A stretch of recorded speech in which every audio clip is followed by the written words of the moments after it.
Are you tired of constantly relying on others for your emotional well-being? Do you seek independence and strength in yourself, regardless of external circumstances? In this video, we're moving to discuss about an important problem that many of us deal with emotionally dependent on other people. 1. Find out what makes you afraid of depending on other people. To take the first step toward beating emotional dependence, it's important to understand the fears that keep us from relying on others. It's easy for this fear to show up as self-sufficiency or independence, but it can really make it hard to make relationships and get the help we need. There are many reasons why people are afraid to depend on others. For some, it could be a fear of being open and vulnerable. When we share our problems with others and ask for their help, it can make us feel vulnerable and helpless. People may worry that others will judge us, reject us, or use our weakness against us. But Stoicism tells us that being open and vulnerable is not a sign of weakness, but of how brave and real we are. We can make deep, important connections with other people when we let down our guard. Others may be afraid because they have been hurt or disappointed in the past. If someone has let us down before, we might not want to trust them again. People may worry that if they depend on others, they will let them down or hurt them. Stoicism, on the other hand, tells us to tell the difference between the past and the present. It's not true that we will be hurt again just because we were hurt before. Every person and setting is different, and you should always keep an open mind and heart.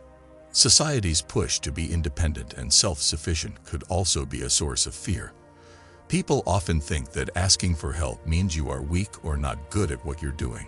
Some people worry that if they depend on others, they will think less of them or think we are less important. Stoicism, on the other hand, tells us that real power doesn't come from being able to do everything by ourselves, but from knowing our limits and asking for help when we need it. Dependence on others is not a sign of weakness. It shows that you are smart and humble. Some people are afraid of losing power when they depend on other people. When we depend on other people, we give them a piece of our lives. People may worry that if they depend on others, they will lose their independence or the power to choose. But Stoicism tells us that power is only a thought. We have no power over what happens to us, and attempting to do so only makes us angry and hopeless. We should instead think about what we can change, what we do, how we feel, and how we react to the world around us. To get over these fears, it's helpful to think about and be aware of yourself. What are you scared of? Where does this fear come from? Is this fear based on facts or on what you think or what you've done in the past? When we look at our fears with openness and interest, we can start to see them for what they really are. Chances to learn and grow, not impossible problems that we can't solve. Remember that it's normal to want to connect with and get help from other people.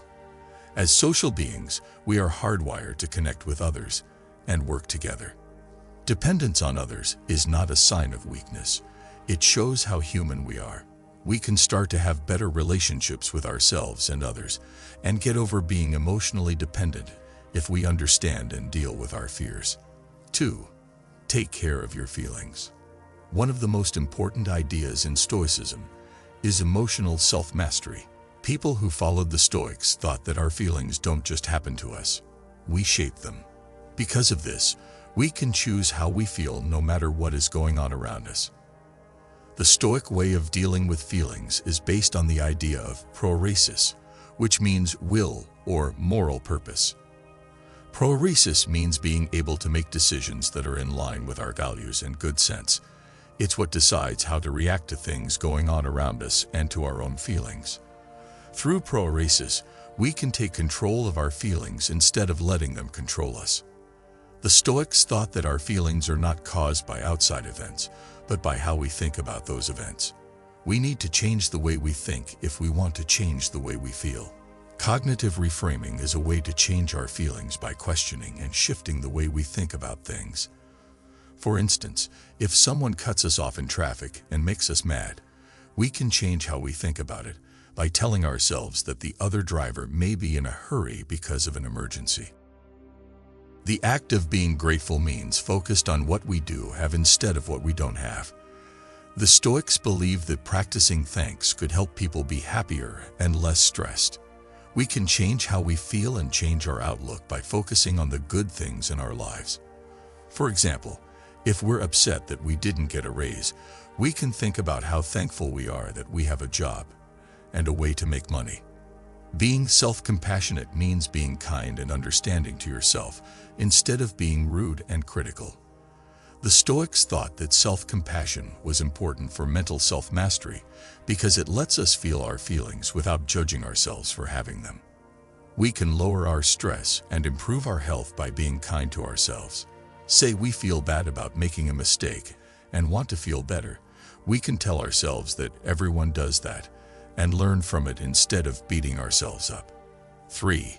Take some time to be alone and quiet. When we are alone, we can think about our thoughts, feelings, and behaviors without being affected by other people. Now is the time to think about our ideals, goals, and wishes, and to see if the things we do are in line with them. Self-reflection is an important part of getting over emotional dependence because it helps us figure out why we do the things we do and how we react to other people. We can also get to know ourselves better when we're not tied down by relationships or jobs when we spend time by ourselves. We can discover our strengths, passions, and interests and grow them without worrying about what other people will think or what they expect of us. This process of getting to know yourself is important for developing a strong sense of self, which is a key part of getting over emotional dependence. We're less likely to look for approval or help from other people out of fear or nervousness when we know and value ourselves. Instead, we can be in relationships when we are sure of ourselves and can handle things on our own. Being alone can help you grow as a person. As we learn to depend on ourselves for comfort and support, it can help us become stronger, more patient, and more self-sufficient. Giving ourselves time to think, imagine, and make choices without outside forces can also help us be more creative, solve problems, and make decisions. This kind of self-improvement is very important for getting over emotional dependence because it gives us the strengths and skills we need to handle interactions in a healthy, balanced way. Being alone for hours on end isn't always necessary for practicing silence. It can be as easy as setting aside a few minutes every day to be alone and do something you enjoy, like meditate, write in a notebook, or sit in silence. You need to find a place where you can be alone with your thoughts and not be bothered by anything. Remember that being alone doesn't mean you don't want to connect with other people or avoid them. It's about finding a mix between spending time with other people and thinking about your own life. Realizing the importance of alone time, not as a punishment or a way to be alone, but as a chance to think about yourself, learn more about yourself, and grow as a person. 3. Take some time to be alone and quiet. Being alone gives us a chance to think about our deeds, feelings, and thoughts. When we take a break from the business of everyday life, we can look at our events with a fresh eye. This is especially important for people who are dealing with emotional dependence because it can help us figure out the ways we think and act that make us dependent. For example, we might notice that when we feel insecure or uncertain, we often look for approval from other people. Once we are aware of these patterns, we can begin to fight them and come up with healthier options. We could choose to validate ourselves instead of depending on other people, or we could get help from a friend or therapist we trust. Being alone also helps us get in touch with ourselves. Being around other people all the time can make us lose touch with our own wants, ideals, and needs. We might start to think of ourselves in terms of how other people see us instead of who we really are. It's possible for this to make you feel confused, unhappy, and empty. We can find ourselves again by spending time by ourselves. Without anyone else's input, we can follow our interests, set our goals, and make our own decisions. This can help us feel better about ourselves, which is very important for getting over emotional dependence. When we know and love ourselves, we're less likely to look to other people for approval and help out of fear or panic. Being alone can also be a way to take care of yourself. It can give us a break from other people's needs and expectations, which can help us rest and recover. This is especially important for people who put the needs of others ahead of their own, because it can keep them from getting burned out and angry. Being alone can help us become more independent and strong. If we are used to being by ourselves, we are less likely to feel lonely or stressed out when we are not with other people. This can help us handle the tough parts of life with more ease and grace. Being alone doesn't mean avoiding other people or turning down connections. It's about taking care of our relationship with ourselves so that we can have better, stronger relationships with other people. By enjoying being alone, we can start to break free from mental dependence and become stronger and more resilient. 4. Don't expect other people to do what you want. One of the hardest but most freeing parts of getting over emotional dependence is letting go of power and realizing that we can't make other people do what we want them to do. This idea comes from the Stoic philosophy, which says to focus on what we can change and accept what we can't. We often want to control other people because we are afraid or insecure ourselves. People may try to control others to escape the painful experiences of being rejected, left alone, or let down. But this way of doing things not only makes us more emotionally dependent, it also makes our relationships tense and rocky. Stoicism tells us to remember that each person is different and has their own thoughts, feelings, and wants. We can't change what other people think, feel, or do, and they can't change us either. While this doesn't mean we shouldn't tell others about our wants and limits, it does mean we shouldn't always expect them to be met. Stoicism tells us that we can only control our own thoughts, feelings, and actions. We can't change other people or the things that happen around us. Try to control yourself instead of trying to control other people. You are in charge of your own life. Make choices, set clear goals, and be aware of them. Acceptance is a very important part of Stoicism. It doesn't mean giving up or letting fate decide our lives. It just means accepting things as they are.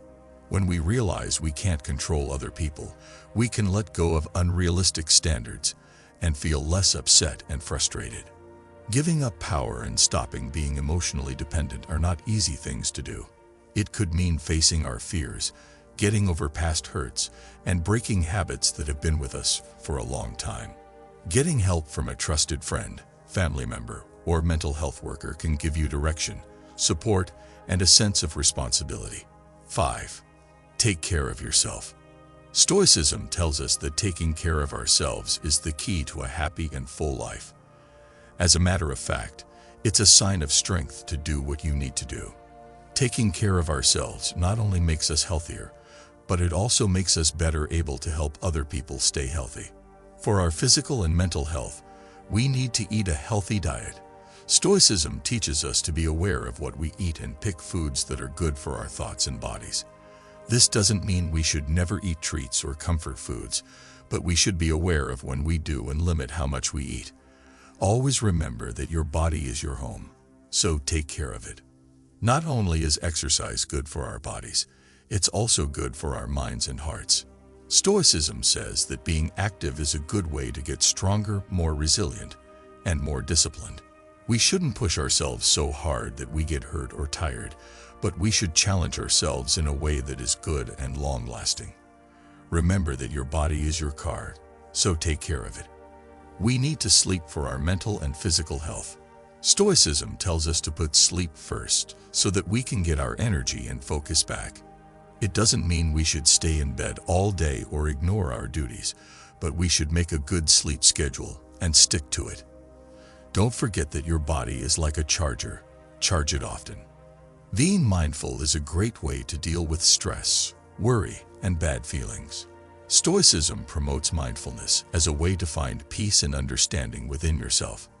This can include things like writing in a notebook, meditating, or taking deep breaths. Don't forget that your mind is like a yard. Take care of it often. For our physical and mental health, we need to have social support. Stoicism tells us to value the people we know and ask for help when we need it.